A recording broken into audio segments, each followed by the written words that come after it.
Hello everyone, welcome to learner Sarathi. तो start करते हैं आज की क्लास को और आगे बढ़ाते हैं पार्ट 1 कंप्यूटर नॉलेज की प्रिपरेशन को। और ये है 25th थ्योरी क्लास। इससे पहले के सभी थ्योरी लेक्चर्स आपको मिल जाएंगे प्लेलिस्ट के अंदर और वहाँ पे आपको प्रीवियस ईयर क्वेश्चंस जो हमने डिस्कस करे हैं वो भी मिल जाएंगे। तो ये जो क्लासेस चल रही है कंप्यूटर नॉलेज की, ये बेस्ड है नीलिट ओ लेवल और CCC के सिलेबस पर। और ये क्लास आपको काफ़ी हेल्प करेगी इन सभी एग्ज़ाम्स के अंदर जहाँ पर कंप्यूटर नॉलेज पर बेस्ड क्वेश्चंस आते हैं। ठीक है, तो हमने सी प्रोग्रामिंग लैंग्वेज चैप्टर को स्टार्ट करा हुआ है और इसकी 2 क्लास हो चुकी है। अगर आपने नहीं देखी है वो क्लास तो आप देख सकते हैं प्लेलिस्ट के अंदर जाके, और प्रीवियस क्लास का लिंक ऊपर गिवन है आई बटन में, वहाँ से भी आप उसे देख सकते हैं। ठीक है, तो बढ़ेंगे आगे और बात करेंगे सी प्रोग्रामिंग के आगे के कंसेप्ट के बारे में।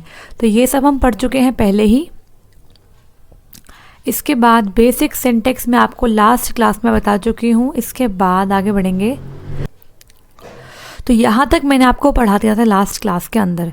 तो आज स्टार्ट करेंगे क्लास को और बात करेंगे सबसे पहले प्रैक्टिस क्वेश्चंस की।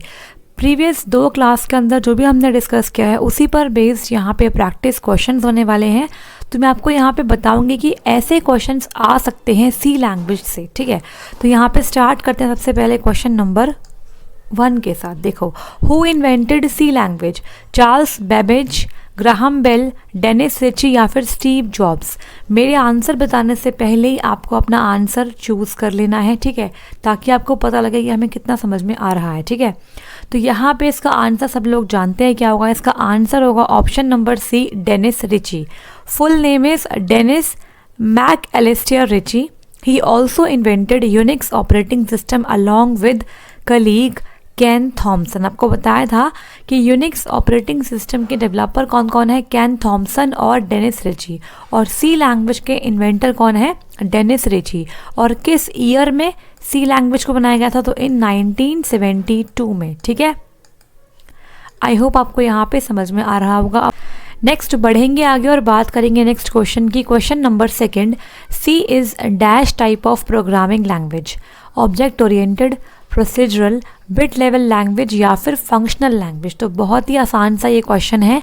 इसका आंसर क्या होगा? आप पहले वीडियो को पॉज करेंगे और फिर खुद से इसका आंसर ट्राई करेंगे। ठीक है, तो इसका आंसर है option number B, procedural language. C कैसी है आपकी? Procedural type of programming language होती है। अगर बात करूँ ऑप्शन नंबर ए की, ऑब्जेक्ट ओरिएंटेड प्रोग्रामिंग लैंग्वेज की, तो वो आपकी होती है, एग्जाम्पल्स की बात करें तो यहाँ पे होते हैं C++ और जावा। ये कुछ एग्जाम्पल्स हैं ऑब्जेक्ट ओरिएंटेड प्रोग्रामिंग लैंग्वेज की।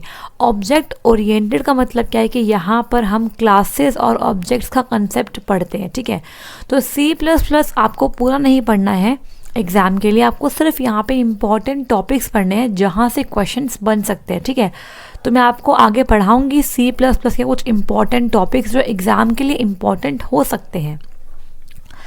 तो यहाँ पे समझो, अभी C is a procedural language. It is written in a number of steps using statements and functions. तो आपको बताया था कि C होती है एक प्रोसीजरल लैंग्वेज, क्योंकि अगर आपको कोई भी प्रॉब्लम सॉल्व करनी है थ्रू सी प्रोग्राम तो हम उस प्रॉब्लम के लिए नंबर ऑफ इंस्ट्रक्शंस या फिर नंबर ऑफ स्टेप्स लिखते हैं। ठीक है, तो उसके लिए हम फंक्शंस बनाते हैं ताकि हम उस प्रॉब्लम को सॉल्व कर सकें, इसीलिए इसे बोलते हैं procedural language.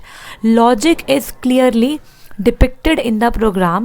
Procedural language is also called as imperative language। ठीक है, ये also होगा यहाँ पे, इसे आप ठीक कर लेना, also है ये। ठीक है, तो ये बात भी आप याद कर लो कि सी लैंग्वेज को हम प्रोसीजरल लैंग्वेज के साथ साथ इम्पेरेटिव लैंग्वेज भी कह सकते हैं। अगर एग्जाम में ये टर्म दिख जाए इम्पेरेटिव लैंग्वेज तो कंफ्यूज मत होना कि ये क्या पूछ लिया। ये प्रोसीजरल लैंग्वेज का ही एक दूसरा नाम है। ठीक है, एग्जाम्पल्स आर कोबोल और बेसिक। यहाँ पे थोड़ी सी मिस्टेक हो गई है, कोबोल होगा। ठीक है, कोबोल और बेसिक जो है ना वो भी आपके प्रोसीजरल लैंग्वेज के ही एग्जाम्पल है। क्लियर हो गया? तो आगे बढ़ेंगे और बात करेंगे यहाँ पर नेक्स्ट क्वेश्चन की। C language was invented in which laboratories? Okay, C language को कौन सी लेबोरेटरी में इन्वेंट करा गया था? Unilever labs, IBM labs, AT&T Bell labs या फिर वेरिजन लैब्स? तो आप जानते हैं इस क्वेश्चन का आंसर क्या होगा। इस क्वेश्चन का आंसर है option number C, AT&T Bell Labs. ठीक है, तो यूनिक्स ऑपरेटिंग सिस्टम की बात करो, सी लैंग्वेज की बात करो या फिर बात करो C++ की, तीनों को ही AT&T बेल लैबोरेटरीज में ही इन्वेंट करा गया था। ठीक है, तो आई होप आप इस क्वेश्चन का आंसर जानते हैं पहले से ही। बढ़ेंगे आगे और बात करेंगे यहाँ पे नेक्स्ट क्वेश्चन की। Question number 4, C language was invented to develop which operating system. बहुत ही अच्छा क्वेश्चन है। सी लैंग्वेज को किस ऑपरेटिंग सिस्टम को इन्वेंट करने के लिए बनाया गया था? एंड्रॉयड को, लिनक्स को, अबंतु या फिर यूनिक्स? तो आप सब लोग जानते हैं इसका answer option number D, Unix के लिए। ठीक है, तो C was invented to develop Unix operating system. तो यूनिक्स ऑपरेटिंग सिस्टम जो है वो सी लैंग्वेज में लिखा गया है to overcome compatibility with different hardware platform. आप जानते हैं कि सी लैंग्वेज कैसी है आपकी? सी लैंग्वेज एक मिड लेवल प्रोग्रामिंग लैंग्वेज है जिसके अंदर लो लेवल और हाई लेवल लैंग्वेज के फीचर्स अवेलेबल हैं। और हाई लेवल लैंग्वेज का मतलब क्या हो गया यहाँ पे कि ये क्या है? कंपैटिबल है, इसे किसी भी आप प्लेटफॉर्म पर रन कर सकते हैं, एग्जीक्यूट कर सकते हैं। ये मशीन इंडिपेंडेंट लैंग्वेज है। ठीक है, बढ़ते हैं आगे, बात करेंगे यहाँ पे नेक्स्ट क्वेश्चन की। C language was invented in the year. तो इस क्वेश्चन का आंसर मैं आपको पहले ही बता चुकी हूँ फर्स्ट क्वेश्चन के अंदर। इसका आंसर बनेगा ऑप्शन नंबर सी, 1972 में सी लैंग्वेज को इन्वेंट करा गया था। ठीक है, तो ये सारे इंपॉर्टेंट क्वेश्चन बन सकते हैं सी के इंट्रोडक्शन से। ठीक है, नेक्स्ट बढ़ेंगे आगे और बात करेंगे यहाँ पे नेक्स्ट क्वेश्चन की। Correct way of commenting a single line is. अगर मुझे सिंगल लाइन में कमेंट लगाना है तो क्या सिंटेक्स का हम यूज़ कर सकते हैं? हमने डिस्कस किया था लास्ट क्लास के अंदर सिंगल लाइन कमेंट क्या होते हैं और मल्टी लाइन कमेंट्स क्या होते हैं। ठीक है, तो देखो यहाँ पे क्या है, यहाँ पे जो फर्स्ट स्टेटमेंट है ये तो कमेंट है और ये सिंपल स्टेटमेंट है। सिमिलरली यहाँ पर ये कमेंट है, यहाँ पर ये कमेंट इस तरीके से बनाया गया और यहाँ पे ये कमेंट है। ठीक है, अब देखो यहाँ पे करेक्ट सिंटेक्स क्या है सिंगल लाइन कमेंट का? तो आप सब लोग जानते हैं, अगर आपने प्रीवियस क्लास देखी है तो आप जानते हैं कि इसका आंसर बनेगा option number B. Double slash के साथ हम सिंगल लाइन कमेंट को लगाते हैं अपने प्रोग्राम के अंदर। अब देखो यहाँ पे क्या है, answer C comments 2 lines with multi line comment और block comment characters slash star और यहाँ पे स्टार और स्लैश। तो यहाँ पे जो ऑप्शन नंबर सी है इसे देखो आप क्या है, यहाँ पे स्लैश स्टार से शुरू है ये वाला स्टेटमेंट। ठीक है, और यहाँ पे ये एंड हो रहा है। तो इसका मतलब ये क्या है, मल्टी लाइन कमेंट्स। एक सिंगल लाइन में नहीं, यहाँ पर आप 2 या 2 से ज़्यादा लाइन में कमेंट प्लेस कर सकते हो यूजिंग मल्टी लाइन कमेंट या फिर आप इसे ब्लॉक कमेंट भी कह सकते हो। ठीक है, लेकिन हमसे पूछा गया था सिंगल लाइन कमेंट कैसे लगाते हैं, तो यहाँ पे only double slash is a single line commenting character. तो ऑप्शन नंबर जो बी है वो बिल्कुल ठीक है, ये हमारा मल्टी लाइन कमेंट का एग्जाम्पल हो सकता है। ठीक है, और ये है सिंगल लाइन कमेंट। अगर आपने नहीं देखी है प्रीवियस क्लास और पता नहीं है कमेंट क्या होते हैं तो आप देख सकते हैं, ऊपर आई बटन में लिंक गिवन है। ठीक है, नेक्स्ट बढ़ेंगे आगे और बात करेंगे नेक्स्ट क्वेश्चन की। नेक्स्ट क्वेश्चन है what is an identifier in C language. Identifier क्या होता है सी लैंग्वेज के अंदर? बहुत ही अच्छा क्वेश्चन है। देखो ऑप्शन ए क्या है, नेम ऑफ अ फंक्शन और वेरिएबल, या फिर नेम ऑफ अ मैक्रोज, या फिर नेम ऑफ स्ट्रक्चर और यूनियन, या फिर option number D all of the above. तो यहाँ पे इसका आंसर है ऑप्शन नंबर डी। देखो किसी फंक्शन, किसी वेरिएबल का नाम, किसी मैक्रोस का नाम, स्ट्रक्चर या यूनियन के नाम को ही आइडेंटिफायर कहते हैं। फॉर एग्जांपल यहाँ पे है int age is equal to 25। तो यहाँ पे ये जो एज है ये क्या है, बेसिकली एक आइडेंटिफायर है, बेसिकली एक वेरिएबल का नाम है। तो किसी भी यूज़र डिफाइंड आइटम या वेरिएबल को जब आप नाम देते हो तो उसे बोलते हैं आइडेंटिफायर, जो उसे आइडेंटिफाई कर सके। ठीक है, तो यहाँ पे आइडेंटिफाई इनमें से कुछ भी हो सकता है। तो ऑप्शन नंबर डी बिल्कुल ठीक है, all the above is right answer. ठीक है, नेक्स्ट बढ़ेंगे आगे और बात करेंगे यहाँ पे नेक्स्ट क्वेश्चन की। N identifier may contain. तो आइडेंटिफायर क्या क्या कंटेन कर सकता है? लेटर्स A to Z या फिर capital A to Z in basic character set, underscore symbol, numbers 0 to 9। तो क्या आइडेंटिफायर में ये सब आ सकता है या फिर ऑप्शन नंबर डी होगा? तो यहाँ पे इसका आंसर बनेगा ऑप्शन नंबर डी। आइडेंटिफायर के अंदर अंडरस्कोर सिंबल, नंबर्स और लेटर्स ही आएंगे, इसके अलावा कोई और सिंबल अलाउड नहीं होता है। ठीक है, आगे बढ़ेंगे और बात करेंगे नेक्स्ट क्वेश्चन की। N identifier can start with, identifier किसके साथ आप स्टार्ट कर सकते हैं? अल्फ़ाबेट के साथ, अंडरस्कोर साइन के साथ, any character that can be typed on a keyboard, या फिर option A and option B. मतलब आइडेंटिफायर जो है किसी भी फंक्शन वेरिएबल का नाम अगर आपको रखना है तो उसकी स्टार्टिंग आप कर सकते हैं अल्फ़ाबेट के साथ, अंडरस्कोर साइन के साथ, या फिर कीबोर्ड पे रखे हुए किसी भी की को आप प्रेस कर सकते हैं, किसी भी करेक्टर को आप प्रेस कर सकते हैं जो भी आपके कीबोर्ड पे अवेलेबल है। क्या वो आइडेंटिफायर की स्टार्टिंग में आ सकता है, या फिर ऑप्शन नंबर डी होगा, ऑप्शन ए और ऑप्शन बी दोनों? तो यहाँ पे इसका आंसर बनेगा ऑप्शन नंबर डी। ठीक है, आइडेंटिफायर बेसिकली क्या होता है? एक नाम जो आप फंक्शन, वेरिएबल्स या फिर किसी यूजर डिफरेंट आइटम को प्रोवाइड करते हैं। तो आइडेंटिफायर का जो नाम होगा ना, उसके अंदर सिर्फ लेटर्स, नंबर्स और अंडरस्कोर आएंगे, लेकिन आइडेंटिफायर की जो स्टार्टिंग होगी ना, वो सिर्फ अल्फ़ाबेट और अंडरस्कोर साइन के साथ ही होगी। नंबर्स के साथ हम स्टार्टिंग नहीं कर सकते किसी आइडेंटिफायर के नाम की। तो यहाँ पे ऑप्शन नंबर डी बिल्कुल ठीक है। मतलब आप अल्फ़ाबेट के साथ स्टार्ट कर सकते हो या फिर आप अंडरस्कोर साइन के साथ स्टार्ट कर सकते हो। नंबर्स के साथ आइडेंटिफायर स्टार्ट नहीं होंगे, मार्केट इम्पॉर्टेंट। ठीक है, नेक्स्ट आगे बढ़ेंगे, बात करेंगे नेक्स्ट क्वेश्चन की। देखो, चूज अ राइट स्टेटमेंट। तो यहाँ पे राइट स्टेटमेंट कौन सी है इनमें से? Int my age is equal to 10 है सही, int my age is equal to 10। तो हर एक ऑप्शन में दो दो स्टेटमेंट है यहाँ पे। ठीक है, तो देखो यहाँ पर क्या क्या गलती हो सकती है। देखो नेक्स्ट क्या है, int my age is equal to 10। देखो ये तो ठीक है, ये भी ठीक है, क्योंकि यहाँ पर क्या है आपका सिर्फ क्या है, करेक्टर्स है, मतलब अल्फ़ाबेट्स है, और यहाँ पर अल्फ़ाबेट्स है और अंडरस्कोर है। ओके ठीक है, इसके बाद यहाँ पे हम बात कर रहे हैं वेरिएबल नेम की। यहाँ पर कोई मिस्टेक नहीं है, लेकिन यहाँ पर कॉमा आ गया और कॉमा एक्सेप्टेड नहीं होता है वेरिएबल नेम में। इसके बाद int my age is equal to 10, ठीक है। यहाँ पर माई एज, यहाँ पर आ गया है वाइट स्पेस, और वाइट स्पेस वेरिएबल नेम में अलाउड नहीं होता है, तो ये भी क्या है, गलत है। ठीक है, इसका मतलब यहाँ पर ऑप्शन क्या बनेगा, ऑल आर राइट, ये भी गलत हो गया। तो यहाँ पे सिर्फ ऑप्शन नंबर ए ही ठीक है। Only underscore symbol is allowed in a variable name, that is identifier name. Space, comma and other special characters are not allowed.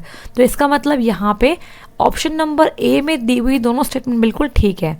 आप चाहे ऐसे लिखिए चाहे ऐसे लिखिए, दोनों बिल्कुल ठीक है, लेकिन बी और सी क्या है, गलत है। यहाँ पे कॉमा नहीं आएगा और यहाँ पर वाइट स्पेस नहीं आएगा। क्लियर हो गया, बढ़ेंगे आगे। Next is each statement in a C program should end with. C program के अंदर हर एक स्टेटमेंट को किस सिंबल के साथ हम एंड करते हैं? सेमी कॉलन के साथ, कॉलन के साथ, पीरियड मतलब डॉट सिंबल के साथ, या फिर नन ऑफ द अबव। तो यहाँ पे बहुत ही आसान सा क्वेश्चन है, इसका आंसर बनेगा ऑप्शन नंबर ए। सेमी कॉलन के साथ आप हर सी प्रोग्राम स्टेटमेंट को एंड करेंगे।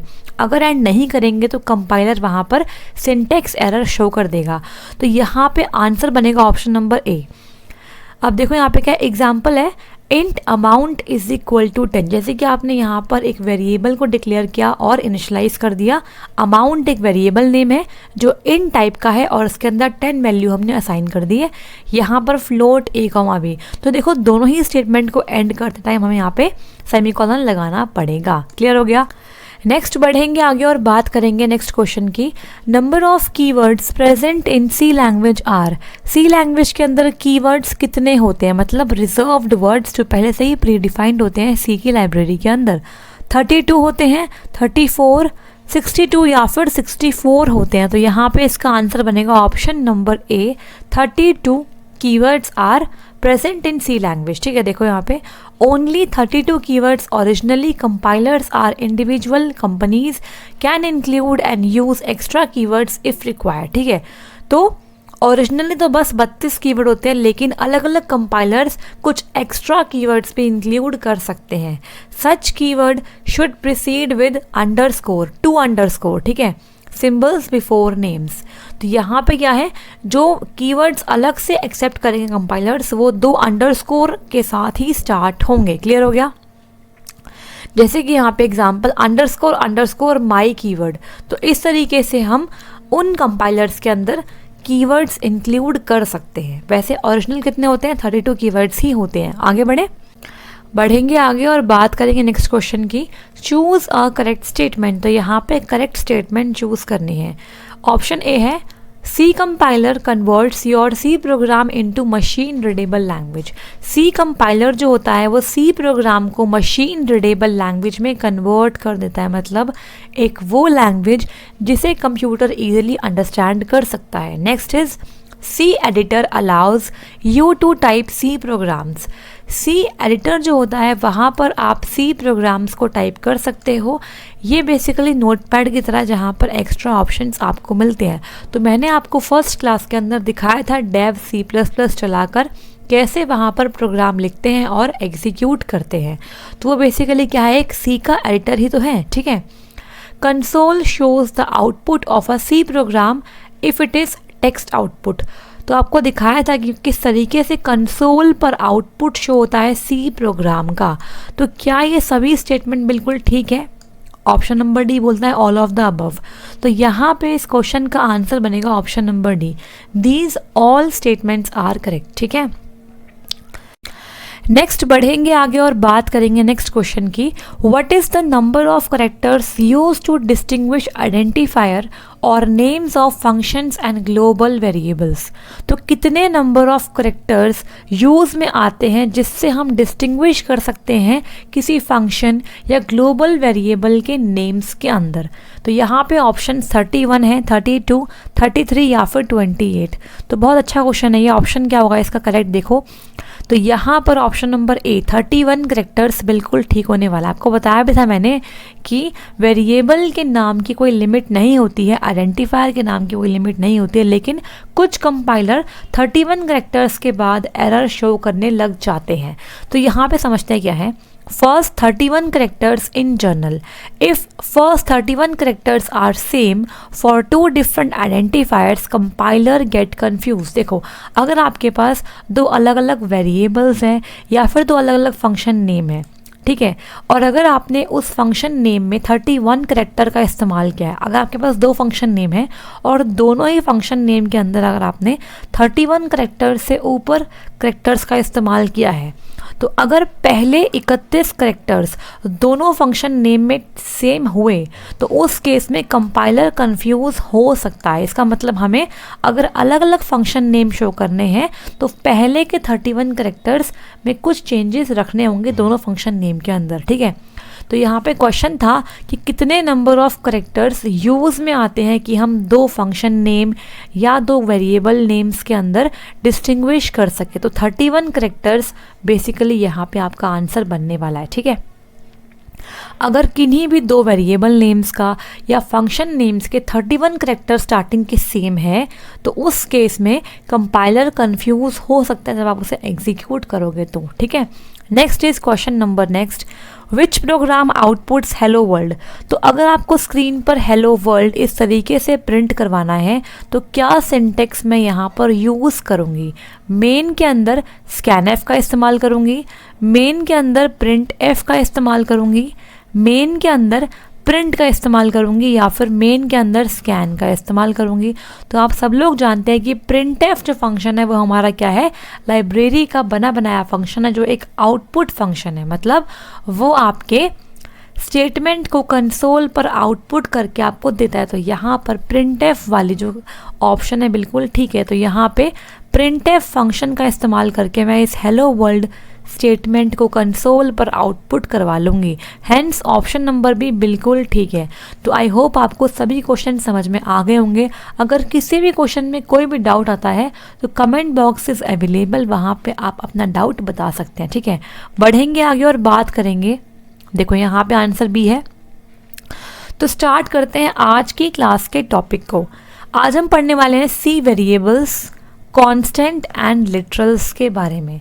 स्टार्ट करेंगे वेरिएबल्स के साथ। देखो, in programming a variable is a container और storage area to hold data. आप सिंपल समझिए, अगर आपको मेमोरी के अंदर कोई भी स्टोरेज स्पेस चाहिए जहाँ पर आप अपनी वैल्यू को स्टोर करवाना चाहते हैं तो उस केस में हमें वेरिएबल्स की रिक्वायरमेंट रहती है, बिकॉज वेरिएबल जो होते हैं ना वो किसी भी प्रोग्रामिंग लैंग्वेज में ऐसे कंटेनर हैं, बेसिकली एक स्टोरेज एरिया है जहाँ पर आप डेटा को होल्ड करके रख सकते हैं, ठीक है।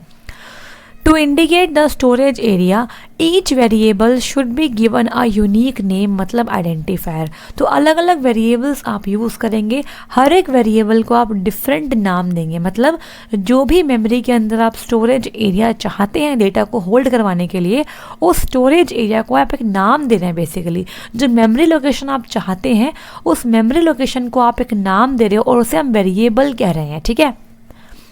Variable names are just a symbolic representation of memory location. तो जो मेमोरी लोकेशन हम यूज़ कर रहे हैं डेटा को सेव करने के लिए, उस मेमोरी लोकेशन को रिप्रेजेंट करने के लिए हम बेसिकली वेरिएबल नाम देते हैं। क्लियर हो गया? For example int player score is equal to 95। मान लो मैं किसी प्लेयर का कोई प्रोग्राम बना रही हूँ, ठीक है, कि लेट सपोज उसकी एवरेज कितनी है या फिर उसका एवरेज रन रेट कितना है। तो वहाँ पर मैंने एक बनाया है variable int player score. Player score नाम का एक वेरिएबल है जिसमें मैंने 95 स्टोर करवा दिया है।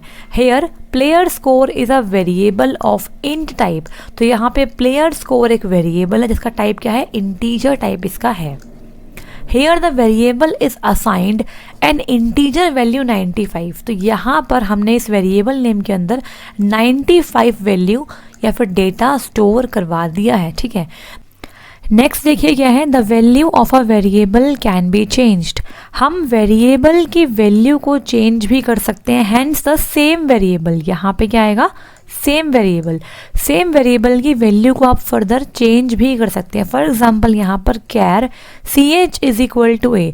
तो यहाँ पे करेक्टर टाइप का हमने ch वेरिएबल बनाया जिसके अंदर हमने a करेक्टर को स्टोर करवा दिया है। करेक्टर्स को रिप्रेजेंट करते हैं इस तरीके से, ठीक है, एक सिंगल कोड के साथ आप करेक्टर को रिप्रेजेंट करते हैं। तो यहाँ पे ch नाम के वेरिएबल के अंदर ए करेक्टर स्टोर हो गया है। यहाँ पर हमने कुछ कोड लिखा और इसके बाद फर्दर मैंने ch के अंदर यहाँ पर डलवा दिया l। तो अब ch के अंदर क्या आ गया, l आ गया। पहले a था, अब क्या आ गया l। तो मैंने वेरिएबल की वैल्यू को चेंज कर दिया, इसी सेम वेरिएबल की वैल्यू को चेंज कर दिया। अगर मैं यहाँ पे यूँ करती char cht is equal to L, तो यहाँ पर cht नाम से एक अलग से वेरिएबल बन जाता, लेकिन मुझे सेम वेरिएबल की वैल्यू को चेंज करना था, इसलिए मैंने यहाँ पर directly ch is equal to single quote में L लिख दिया, ठीक है। तो इस तरीके से हम वेरिएबल की वैल्यू को फर्दर चेंज भी कर सकते हैं। आई होप आपको यहाँ पर समझ में आ गया होगा। नेक्स्ट बढ़ेंगे आगे और देखते हैं यहाँ पर नेक्स्ट पॉइंट। तो देखो यहाँ पे क्या है, C is a strongly typed language. अब इसका मतलब क्या है, C को हम बोलते हैं strongly typed language. This means that the variable type can not be changed once it is declared. मतलब अगर एक बार आपने कोई वेरिएबल किसी टाइप का बना दिया उसके बाद आप उसे चेंज नहीं कर सकते हो, ठीक है। तो यहाँ पर इसीलिए C को बोलते हैं strongly typed language. For example देखो यहाँ पे int number is equal to 5 semicolon. यहाँ पे नंबर नाम से हमने एक वेरिएबल बनाया है जो कि है इंटीजर वेरिएबल, मतलब इंट टाइप का ये वेरिएबल है, ठीक है, जिसके अंदर हमने 5 वैल्यू स्टोर करवा दी। अब यहाँ देखो नंबर इज इक्वल टू 5.5, मैं इस नंबर वेरिएबल के अंदर 5.5 वैल्यू डालना चाहती हूँ, तो यहाँ पे आ जाएगी एरर। ऐसा क्यों? क्योंकि जो 5.5 है ये है फ्लोट वैल्यू, मतलब डेसिमल पॉइंट की वैल्यू। तो मैं इन टाइप के वेरिएबल में डेसिमल वाली वैल्यू नहीं डाल सकती, तो इसलिए यहाँ पे आ गई एरर। ये है रॉन्ग स्टेटमेंट, ठीक है। इसके बाद नेक्स्ट क्या है, डबल नंबर। तो यहाँ मैं क्या कर रही हूँ, इस नंबर जो वेरिएबल था इसको मैं दोबारा से रीडिफाइन कर रही हूँ डबल टाइप के साथ, तो ये भी गलत है। मैं अपने वेरिएबल को रीडिफाइन भी नहीं कर सकती हूँ, ठीक है। तो ये बेसिक रूल होते हैं सी लैंग्वेज के। Here the type of number variable is int. यहाँ पे नंबर वेरिएबल का टाइप था इंट है, ठीक है। You can not assign a floating point decimal value 5.5। तो इसके अंदर हम डेसिमल वैल्यू 5.5 असाइन नहीं कर सकते। और also you can not redefine the data type of the variable. आप वेरिएबल के टाइप को भी रिडिफाइन नहीं कर सकते हो, ठीक है। तो यहाँ पे डबल में हम रिडिफाइन नहीं कर सकते हैं। By the way, to store the decimal values in C you need to declare its type to either double और फ्लोट। तो हम आगे पढ़ेंगे अभी कि जब आपको फ्लोटिंग वैल्यूज़ मतलब डेसिमल वैल्यूज स्टोर करनी होती है तो उस केस में आप क्या कर सकते हो, दो टाइप्स का इस्तेमाल कर सकते हो, या तो फ्लोट या तो डबल। फ्लोट थोड़ा छोटा होता है, डबल उससे बड़ा होता है, ठीक है। तो अगर आपको बड़े बड़े फ्लोटिंग नंबर्स को स्टोर करवाना है तो इसके लिए इस्तेमाल करते हैं डबल का, ठीक है। तो यहाँ पे हमने समझा कि सी को स्ट्रॉन्गली टाइप्ड लैंग्वेज क्यों कहते हैं। आप बढ़ेंगे आगे और बात करेंगे यहाँ पे लिटरल्स की। तो देखते हैं लिटरल्स क्या होते हैं, और यहाँ पे हमें बहुत टाइप के लिटरल्स को डिस्कस करना है आज की क्लास में। Literals are data used for representing the fixed value. तो बेसिकली क्या, लिटरल्स वो डेटा है जो फिक्स्ड वैल्यूज़ को रिप्रेजेंट करवाने में हेल्प करता है। They can be use directly in the code. तो हम लिटरल्स का कोड में डायरेक्ट यूज़ कर सकते हैं। फॉर एग्जांपल 1 2.5 सी। तो यहाँ पे देखो इंटीजर है, ये आपका है फ्लोटिंग पॉइंट और ये आपका है करेक्टर। तो ये सब लिटरल्स में ही काउंट होते हैं, इन सबको हम लिटरल्स कहते हैं, ठीक है। तो here 1 2.5 and C are literals. You can not assign different values to these terms. तो आप इन टर्म्स को डिफरेंट वैल्यू असाइन नहीं कर सकते हो, ठीक है। तो अभी हम डिफरेंट टाइप ऑफ लिटरल्स को डिस्कस करेंगे डिटेल में। अब यहाँ बात करने वाले हैं कि कितने टाइप के लिटरल्स होते हैं, ठीक है। तो फर्स्ट है इंटीजर। इंटीजर को हम बेसिकली क्या बोलते हैं, लिटरल्स का नाम देते हैं, ठीक है। तो इंटीजर, फ्लोट, करेक्टर्स, ये सब बेसिकली क्या है, लिटरल्स है, बिकॉज ये फिक्स्ड वैल्यू को रिप्रेजेंट करवाने में मदद करते हैं। अब देखो यहाँ पे क्या है, first is integer. N integer is a numeric literal associated with numbers, ठीक है, विदाउट एनी फ्रैक्शनल और एक्सपोनेंशियल पार्ट। तो यहाँ पे क्या बताया है, देखो जो इंटीजर्स होते हैं ना वो आपके होते हैं न्यूमेरिक लिटरल्स, बिकॉज यहाँ पे हम नंबर्स को स्टोर करवाते हैं इन टाइप के लिटरल्स के अंदर। यहाँ पे जो आप नंबर स्टोर करवाएंगे उसके अंदर फ्रैक्शन नहीं होगा और ना ही एक्सपोनेंशिएशन होगा। There are 3 types of integer literals in C programming. तो इंटीजर्स जो होते हैं वो 3 टाइप के होते हैं सी प्रोग्रामिंग के अंदर, डेसिमल बेस 10, ऑक्टल बेस 8 और हेक्साडेसिमल बेस 16, जो हम पढ़ के आए हैं पहले ही नंबर सिस्टम के अंदर, ठीक है। बढ़ते आगे, देखो यहाँ पे क्वेश्चन कहाँ से बनेगा देखना। यहाँ पे डेसिमल नंबर को रिप्रेजेंट करने के लिए आप सिंपली 0, -9, 22 ऐसे वैल्यूज़ को डाल सकते हैं किसी भी वेरिएबल के अंदर।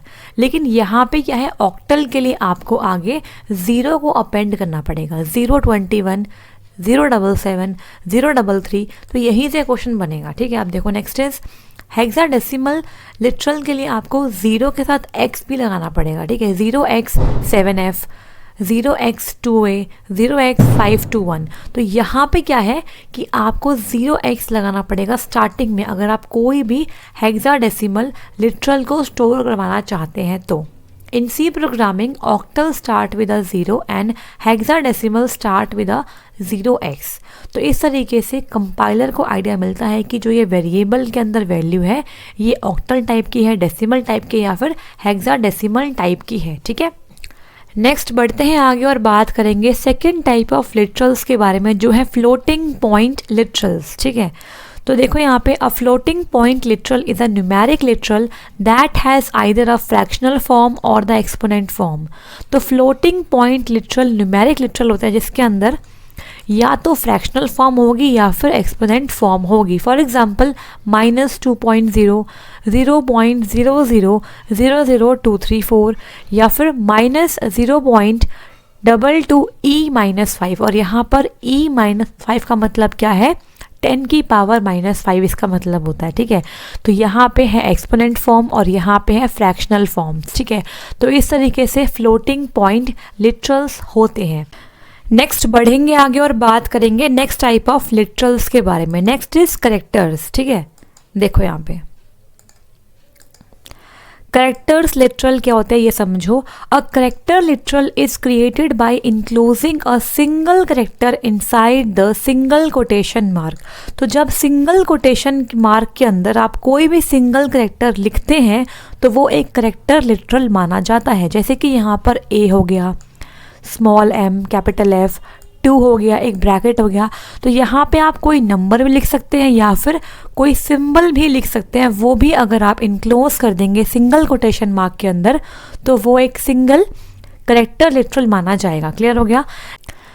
Next is fourth, escape sequences. ठीक है, देखो, sometimes it is necessary to use characters that can not be typed और has special meaning in C programming. कई बार क्या होता है, ये इंपॉर्टेंट होता है कि आप अपने प्रोग्राम के अंदर ऐसे करेक्टर्स को डालें जिन्हें आप टाइप नहीं कर सकते हैं और उनका सी प्रोग्रामिंग के अंदर एक स्पेशल मीनिंग होता है। जैसे कि फॉर एग्जांपल न्यू लाइन के लिए enter, tab, question mark etcetera.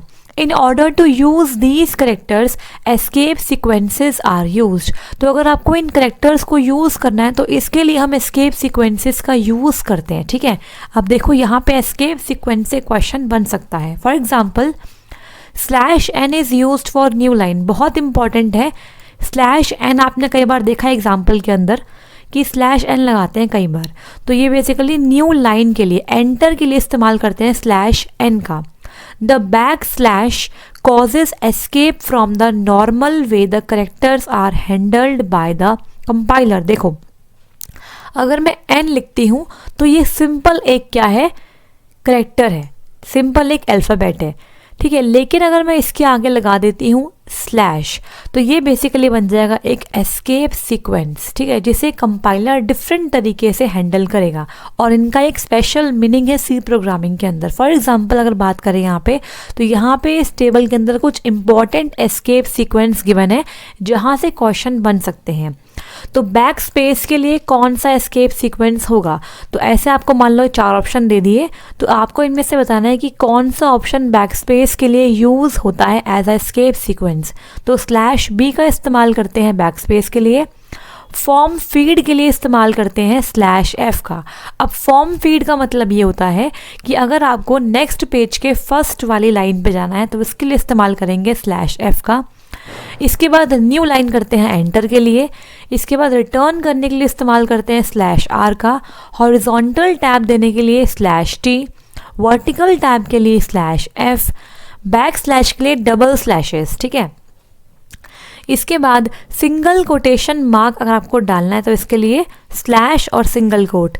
Double quotation mark के लिए आपको स्लैश और डबल कोटेशन मार्क। इसके बाद क्वेश्चन मार्क के लिए /question mark और नल कैरेक्टर के लिए /0। आपको बताया था यहाँ पे कि हर एक स्ट्रिंग के एंड में /0 अपेंड करता है कंपाइलर खुद से ताकि स्ट्रिंग का एंड उसे पता चल जाए। ठीक है, तो आई होप आपको यहाँ पर एस्केप सीक्वेंस समझ में आ गए होंगे। एक और याद कर लेना यहाँ पर /a जिसका इस्तेमाल हम करते हैं अलर्ट के लिए या फिर बीप के लिए। ठीक है, अलर्ट और बीप के लिए। तो मैंने कई बार देखा है कि आपको 4 ऑप्शन दे देंगे और पूछ लेंगे, जैसे मान लो आपसे पूछ लिया कि फॉर्म फीड के लिए इनमें से कौन सा एस्केप सीक्वेंस यूज़ में आता है, तो आपको इन सभी के सीक्वेंसेस याद करने पड़ेंगे। ठीक है, बढ़ेंगे आगे और बात करेंगे नेक्स्ट कंसेप्ट की। नेक्स्ट आखिरी टाइप ऑफ लिटरल्स यहाँ पे है स्ट्रिंग लिटरल्स। ठीक है, अब देखो यहाँ पे क्या है, a string literal is a sequence of characters enclosed in a double quote marks. अभी तक हम बात कर रहे थे करेक्टर लिटरल की, तो उसके अंदर हम सिंगल कोट मार्क के अंदर सिर्फ एक सिंगल करेक्टर डाल रहे थे, जैसे कि 8 हो गया या फिर F हो गया, इस टाइप से। तो ये आपके करेक्टर लिटरल्स है। लेकिन अगर बात करें स्ट्रिंग लिटरल्स की तो यहाँ पे आप सीक्वेंस ऑफ करेक्टर्स को इनक्लोज कर सकते हो किसके अंदर, डबल कोटेशन मार्क्स के अंदर। तो इस टाइप से आप यहाँ पर कितने भी सीक्वेंस ऑफ करेक्टर्स लिख सकते हैं तो वो एक स्ट्रिंग लिटरल माना जाएगा, लेकिन सिंगल कोट नहीं, डबल कोट में। ठीक है, अब देखो एग्जाम्पल यहाँ पे दिए हुए हैं, जैसे कि गुड। गुड एक क्या है, स्ट्रिंग कांस्टेंट है। इसके बाद यहाँ पे है सिंपल, ये लिखा हुआ है डबल कोट्स है, डबल कोट्स, यहाँ पे अंदर कुछ नहीं है, तो ये नल स्ट्रिंग कांस्टेंट है। इसके बाद यहाँ पर क्या है, ये आपके डबल कोट्स है और यहाँ पर वाइट स्पेस है, तो यहाँ पर 6 बार वाइट स्पेस दिया गया है, तो ये स्ट्रिंग कांस्टेंट है ऑफ 6 वाइट स्पेस। इसके बाद यहाँ पे सिर्फ x लिखा हुआ है, तो ये स्ट्रिंग कांस्टेंट है हैविंग सिंगल कैरेक्टर, तो स्ट्रिंग के अंदर भी आप सिंगल कैरेक्टर लिख सकते हैं, ठीक है। इसके बाद यहाँ पे अर्थ इज राउंड और यहाँ पे स्लैश एंड एस्केप सीक्वेंस का यूज़ किया गया है। तो यहाँ पे इस स्ट्रिंग के अंदर क्या होगा, ये जो स्ट्रिंग होगी जब ये प्रिंट होगी तो यहाँ पे इसको प्रिंट करने के बाद एंड में न्यू लाइन अपने आप आ जाएगी, ठीक है। इस तरीके से यहाँ पे कुछ एग्जाम्पल है स्ट्रिंग लिटरल्स के। बढ़ते हैं आगे और बात करेंगे यहाँ पे कांस्टेंट की। तो कांस्टेंट्स को कैसे यूज़ करते हैं प्रोग्राम में, ये समझ लो। If you want to define a variable whose value can not be changed, अगर आप अपने प्रोग्राम में कोई ऐसा वेरिएबल डिफाइन करना चाहते हैं जिसकी value throughout the program change ना हो, सेम रहे, तो उस केस में आप कांस्टेंट का इस्तेमाल कर सकते हो और जिसे यूज़ करने के लिए आपको कॉन्स्ट कीवर्ड का यूज़ करना पड़ेगा, CONST कॉन्स्ट कीवर्ड, ठीक है। तो अगर आप किसी वेरिएबल नेम के साथ कॉन्स्ट कीवर्ड का इस्तेमाल करेंगे तो वो एक कांस्टेंट की तरह माना जाएगा। और कांस्टेंट क्या होता है, जिसकी वैल्यू हमेशा सेम रहती है। एग्जाम्पल की अगर बात करें यहाँ पे देखो, const double pi is equal to 3.14 semicolon. तो आप जानते हैं कि पाई जो होता है मैथमेटिक्स में इस्तेमाल करते हैं जिसकी वैल्यू 3.14 होती है। तो मैंने यहाँ पर डबल टाइप है, ये डबल क्या है, टाइप है इसका, जैसे कि इंट होता है, क्यार, ऐसे डबल टाइप होता है। इसके बाद पाई एक वेरिएबल का नाम है और इक्वल टू 3.4 इसकी वैल्यू है। अब यहाँ स्टार्टिंग में हमने CONST कॉन्स्ट लगा दिया, मतलब क्या है कि ये कांस्टेंट बन चुका है अब। तो we have added the keyword const here. Pi जो है वो एक सिंबॉलिक कांस्टेंट बन चुका है, its value can not be changed. तो प्रोग्राम में आप कहीं पर जाकर इसकी वैल्यू को अगर चेंज करना चाहेंगे, जैसे मान लो मैंने ऊपर ये डिफाइन कर दिया इस तरीके से और बाद में कहीं प्रोग्राम में किसी लाइन के अंदर मैंने लिख दिया पाई इज इक्वल टू 2.9, तो ये गलत है। बिकॉज अगर कोई कांस्टेंट बन चुका है तो उसकी वैल्यू फर्दर आप चेंज नहीं कर सकते हो। तो 2.9 वैल्यू अगर आप लिखोगे तो वो एक एरर शो करेगा आपका कंपाइलर, ठीक है। नेक्स्ट बढ़ेंगे आगे और बात करेंगे यहाँ पे डेटा टाइप्स इन सी के बारे में। सी लैंग्वेज के अंदर यूज़ होने वाले सभी इंपॉर्टेंट डेटा के टाइप्स यहाँ पर डिस्कस हम करेंगे। देखो यहाँ पे क्या है, a data type specifies the type of data that a variable can store such as integer, floating, character etcetera. तो डेटा टाइप बेसिकली क्या होता है, वो ये बताता है कि उस वेरिएबल के अंदर किस टाइप ऑफ डेटा को आप स्टोर कर सकते हैं। इंटीजर होगा उसके अंदर, फ्लोटिंग होगा या फिर करेक्टर टाइप ऑफ डेटा आप उसके अंदर स्टोर कर पाएंगे। तो देखो यहाँ पे क्या है, there are the following data types in C language. तो यहाँ पे आप देख पा रहे हैं, इस फिगर के अंदर आप देख पा रहे हैं कि यहाँ पर बेसिक, डिराइव्ड, इन्यूमरेशन और वॉइड टाइप्स अवेलेबल है सी लैंग्वेज के अंदर। तो यहाँ पे देखो क्या है, फर्स्ट है बेसिक डेटा टाइप जिसके अंदर आते हैं इंट, कैर, फ्लोट, डबल। इसके बाद है डिराइव्ड डेटा टाइप जिसके अंदर आते हैं एरे, पॉइंटर, स्ट्रक्चर, यूनियन। इसके बाद है इन्यूमरेशन डेटा टाइप जिसके अंदर आते हैं इनम, ठीक है। इसके बाद है वॉइड डेटा टाइप जिसमें आता है आपका वॉइड। तो यहाँ से क्वेश्चन बन चुका है प्रीवियस पेपर के अंदर, तो दोबारा भी क्वेश्चन आ सकता है, ठीक है। तो आपको 4 ऑप्शन देंगे और पूछेंगे इनमें से कौन सा सी का टाइप नहीं है या फिर है, ठीक है। तो बढ़ेंगे आगे और बात करेंगे यहाँ पे बेसिक डेटा टाइप्स के बारे में, ठीक है। तो यहाँ पे कौन कौन से आते हैं आपके बेसिक के अंदर, ये समझते हैं। देखो, the basic data types are integer based and floating based. तो यहाँ पे बेसिक टाइप्स के अंदर आते हैं इंटीजर बेस्ड और floating based types. C language supports both signed and unsigned literals. तो सी लैंग्वेज के अंदर बोथ साइन वाले भी आते हैं और अनसाइंड वाले भी लिटरल्स आते हैं। The memory size of the basic data types may change according to 32 और 64 bit operating system।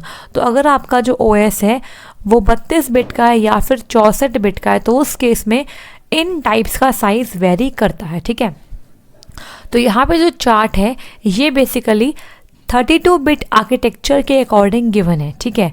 तो मैं आपको यहाँ पे कुछ चेंजेस बता दूंगी 64 बिट ओएस के अकॉर्डिंग। तो देखो यहाँ पे पहले एक बात समझ लीजिए, ये जो लास्ट के 3 ऑप्शंस है ना, ये बेसिक के अंदर नहीं आते, ये मैंने आपको समझाने के लिए जस्ट यहाँ पे ऐड कर दिए हैं। ये बेसिक का टाइप नहीं होता है, ठीक है। यहाँ से लेके बस यहीं तक आपके बेसिक डेटा टाइप्स होते हैं, यहाँ से लेके यहाँ तक। क्लियर हो गया? अब देखो यहाँ पे फर्स्ट है कैर। कैर जो होता है वो मेमोरी के अंदर 1 बाइट का साइज लेता है। अगर हम बात करें 32 बिट आर्किटेक्चर की, यहाँ पे इसकी रेंज से क्वेश्चन बन सकता है। इसकी रेंज होती है -128 से +127। इसके बाद फॉर्मेट स्पेसिफायर, बहुत इंपॉर्टेंट ये टेबल आप सबके लिए है। %C का इस्तेमाल करते हैं करेक्टर को यूज़ करने के लिए। इसके बाद है साइंड करेक्टर और है अनसाइंड करेक्टर। तो साइंड हो चाहे अनसाइंड, दोनों ही होते हैं 1 बाइट के। इसके अलावा साइंड करेक्टर जो होते हैं वो -128 से +127 तक जाते हैं। और अगर बात करें अनसाइंड की तो ये होते हैं 0 to 255। और यहाँ पे इन तीनों को हम %C के साथ यूज़ करते हैं। इसके बाद बात करेंगे इंट की, ठीक है। तो इंट में क्या आते हैं, देखो यहाँ पर इंट बेसिकली होता है 2 बाइट का। अगर हम बात करें 32 बिट आर्किटेक्चर की और अगर बात करें 64 बिट की तो ये बन जाएगा 4 बाइट का, ठीक है। ये बन जाएगा 4 बाइट का। अब देखो यहाँ पर इंट है 2 बाइट का और यहाँ पे इसकी रेंज काफ़ी इंपॉर्टेंट है। तो इंट और कैर की तो रेंज बहुत इंपॉर्टेंट है, चाहे बात करूँ अनसाइंड की या फिर साइंड की। तो -32 768 से 32767 होती है इसकी रेंज। और %D के साथ इस्तेमाल करते हैं इंट का। इसके बाद साइंड इंट भी होता है 2 बाइट का, इसकी रेंज भी सेम है। %I का इस्तेमाल करते हैं साइंड इंट के लिए। इसके बाद है अनसाइंड इंट, ठीक है। तो अनसाइंड इंट जो होता है वो भी 2 बाइट का होता है। इसकी रेंज है 0 to 65535। %U का इस्तेमाल करते हैं अनसाइंड इंट के लिए। इसके बाद है शॉर्ट इंट। तो जब आप इसे यूज़ करोगे ना तो यूज़ करते करते ही आपको याद हो जाएंगे। मैं आपको बताऊंगी यहाँ पे कि कौन कौन से आपको याद करने हैं और क्या क्या याद करना है, ठीक है। तो पहले मैं एक बार पढ़ा दूँ आपको, बताती हूँ उसके बाद। देखो यहाँ पे है शॉर्ट इंट। शॉर्ट इंट आपको होता है 2 बाइट का, इसका रेंज सेम होता है यही। और %HD से रिप्रेजेंट करते हैं इसे। फिर है signed short int, 2 byte, range same है। %HI से रिप्रेजेंट करते हैं। Unsigned short int 2 byte, range इसकी सेम है बेसिकली। जो रेंज यहाँ पर है वही रेंज यहाँ पर यूज़ होती है, ठीक है। यहाँ पर %HU का इस्तेमाल करते हैं। इसके बाद आती है लॉन्ग इंट की बारी। लॉन्ग इंट होता है 4 बाइट का। यहाँ पे इसकी रेंज इंपॉर्टेंट नहीं है, %LD याद कर लो। इसके बाद है साइंड लॉन्ग इंट, 4 बाइट का होता है, रेंज इंपॉर्टेंट नहीं है। %LI इसका फॉर्मेट स्पेसिफायर होता है। इसके बाद है अनसाइंड लॉन्ग इंट, 4 बाइट का होता है। यहाँ पे %LU इसकी फॉर्मेट स्पेसिफायर है, इसकी भी रेंज इंपॉर्टेंट नहीं है, ठीक है। इसके बाद फ्लोट 4 बाइट का होता है। डबल 8 बाइट का होता है। लॉन्ग डबल 10 बाइट का होता है, ठीक है। यहाँ पे इनके जो वो है स्पेसिफायर वो क्या है, %F फ्लोट के लिए, डबल के लिए %LF और यहाँ पे लॉन्ग डबल के लिए % क्या है, कैपिटल L है और फिर F है, ठीक है, याद रखना। अगर बात करें स्ट्रिंग की, ये मैंने एडिशनल ऐड कर दिया यहाँ पे। स्ट्रिंग के लिए हम यूज़ करते हैं %S का। ऑक्टल के लिए इस्तेमाल करते हैं %O, आप जानते हैं। और हेक्साडेसिमल के लिए इस्तेमाल करते हैं %X छोटा वाला या फिर बड़ा वाला कैपिटल X का, ठीक है। तो इस तरीके से हमने यहाँ पे डिस्कस कर लिए बेसिक डेटा टाइप्स, ठीक है, जिसमें आपका कैर, इंट, फ्लोट, डबल, लॉन्ग ये सब आता है, ठीक है। अब यहाँ पे इम्पॉर्टेंट क्या क्या है ये समझ लो। तो पहले मैं यहाँ पर रब कर देती हूँ इसको और फिर आपको बताती हूँ क्या इम्पॉर्टेंट क्या क्या है। देखो यहाँ पे आपको जस्ट अ मिनट, तो यहाँ पे मैं इम्पॉर्टेंट मार्क कर रही हूँ आपके लिए, जो आपको अच्छे से याद करना है, वहाँ से क्वेश्चन आने की बहुत चांस है। फर्स्ट है कैर, साइज 1 बाइट, रेंज -128 से +127। इसके बाद %C इसका होता है फॉर्मेट स्पेसिफायर। नेक्स्ट साइंड कैर तो सेम ही होता है। इसके बाद है अनसाइंड कैर 1 बाइट 0 to 255। तो यहाँ पे हम नेगेटिव को नहीं लेते, सिर्फ पॉजिटिव को लेते हैं, ठीक है। और यहाँ पे है %C। इसके बाद इंट 2 बाइट का होता है, इसकी रेंज इंपॉर्टेंट है, -32768 से +32767 %D का इस्तेमाल करते हैं। इसके अलावा अनसाइंड और साइंड वाले भी आपको याद करने हैं। यहाँ पे रेंज तो इसकी सेम है साइंड की, लेकिन इसे परसेंटेज आई के साथ रिप्रेजेंट करते हैं। सिमिलरली अनसाइंड में होती है 2 बाइट, और यहाँ पर 0 से लेके 65535 ये आपको याद करना है, ठीक है। परसेंटेज यू का इस्तेमाल करते हैं। शॉर्ट इंट इतना इंपॉर्टेंट नहीं है, बस आप याद कर लेना। देखो यहाँ पे जो आप ऊपर वाला याद करोगे ना, ये वाला परसेंटेज डी, आई और यू, यहाँ पे बस आपको एच लगाना है, तो ये शॉर्ट इंट बन जाएगा। Signed short int, unsigned short int बन जाएगा, ठीक है। बस यहाँ पे इसकी रेंज इंपॉर्टेंट नहीं है, बिल्कुल सेम ही तो है एक तरीके से, ठीक है। अब देखो यहाँ पे लॉन्ग इंट, लॉन्ग इंट आप याद कर लो 4 बाइट का होता है, और इसका फॉर्मेट स्पेसिफायर क्या है, इसमें रेंज इंपॉर्टेंट नहीं है। इसके बाद साइंड लॉन्ग इंट में 4 बाइट का होता है, और इसका परसेंटेज एल आई होता है। अनसाइंड लॉन्ग इंट का 4 बाइट होता है, और परसेंटेज एल यू होता है। तो यहाँ पे एच की जगह क्या आ जाएगा, एल एल एल आ जाएगा, ठीक है। इसके बाद फ्लोट, बहुत इंपॉर्टेंट है, फ्लोट याद कर लेना, 4 बाइट का होता है, percentage F, most important. Double most important, 8 byte का होता है, परसेंटेज एल एफ का इस्तेमाल करते हैं। लॉन्ग डबल इतना इंपॉर्टेंट नहीं है, बट एग्ज़ाम में पूछ सकते हैं। 10 बाइट का होता है, percentage L F, capital L आएगा। स्ट्रिंग इंपॉर्टेंट है, परसेंटेज एस होता है इसका, और बाकी तो आप जानते हैं यहाँ पे, ठीक है। तो यहाँ पे इंटीजर, करेक्टर और फ्लोट और डबल ये काफ़ी इंपॉर्टेंट है, ठीक है। यहाँ से क्वेश्चन हर बार देखने को मिलता है, और फॉर्मेट स्पेसिफायर से भी क्वेश्चन पूछे जाते हैं, ठीक है। तो आई होप आपको यहाँ पे समझ में आया होगा। अगर कोई डाउट आता है तो कमेंट बॉक्स में बता दें। इसके बाद नेक्स्ट है डिराइव्ड डेटा टाइप्स, ठीक है। देखो यहाँ पे हमने डिस्कस कर लिया बेसिक को, बेसिक के बाद है डिराइव्ड। एक बात समझ लेना, यहाँ पे जो लास्ट के 3 है ना, ये आपके बेसिक के पार्ट नहीं है, ये मैंने एक्स्ट्रा ऐड करे हैं यहाँ पर। आपको सिर्फ लॉन्ग डबल तक ही यहाँ पर याद करना है, जो आपके बेसिक टाइप्स होते हैं, ठीक है। अगर बात करें डिराइव्ड की, तो डिराइव्ड होते क्या है पहले ये समझ लो। यहाँ पे मैं एक बार पेन चेंज कर लेती हूँ। डिराइव्ड डेटा टाइप्स, ठीक है, क्या होते हैं देखो। Data types that are derived from fundamental data types are derived, जो आपके फंडामेंटल मतलब बेसिक से ही डिराइव होके आए हैं उन्हें बोलते हैं डिराइव्ड टाइप्स, ठीक है। For example arrays, pointers, function types and structures, union etcetera, ठीक है। तो आगे हम पढ़ेंगे क्लासेस के अंदर कि क्या होते हैं array, pointer, structure, union, function types, ठीक है। तो यहाँ पर हमारी आज की क्लास होती है ख़त्म। तो अगर आपको कोई डाउट आता है इस क्लास के अंदर तो आप कमेंट बॉक्स में कमेंट करके बता सकते हैं। कल हम बात करने वाले हैं प्रिंटफ, स्कैनफ फंक्शंस के बारे में, और डिस्कस करेंगे सी में ऑपरेटर्स कौन कौन से होते हैं। तो कल की क्लास भी आपके लिए काफ़ी इंपॉर्टेंट होने वाली है, ठीक है। तो अगर आपको आज की क्लास पसंद आई तो लाइक कर दीजिए, शेयर कर दीजिए, एंड सभी के सभी सब्सक्राइब कर लीजिए लर्नर सारथी को, और आगे आने वाले सभी क्लास के लिए आप बेल आइकन को हिट कर लीजिए। टेलीग्राम पे हमसे जुड़ने के लिए आप इस लिंक को फॉलो कर सकते हैं, ये लिंक आपको डिस्क्रिप्शन बॉक्स में मिल जाएगा, ठीक है। तो अगली 2 क्लास के बाद मैं अभी तक जो पढ़ाया है सी प्रोग्रामिंग के अंदर उसके कंबाइंड पीडीएफ डाल दूंगी टेलीग्राम पे, उसके बाद मैं आगे पीडीएफ डालती रहूँगी टाइम टू टाइम। तो 4 से 5 क्लास के बाद आपको पीडीएफ मिल जाती है टेलीग्राम पे, वहाँ से आप क्लास को रिवाइज भी कर सकते हैं, ठीक है। इसके अलावा कुछ और बातें हैं वो आपको बताऊंगी नेक्स्ट क्लास के अंदर। तो अगर आपको क्लास पसंद आई तो सभी शेयर कर दीजिएगा। मिलते हैं नेक्स्ट क्लास में। Thank you so much, all the very best to all of you.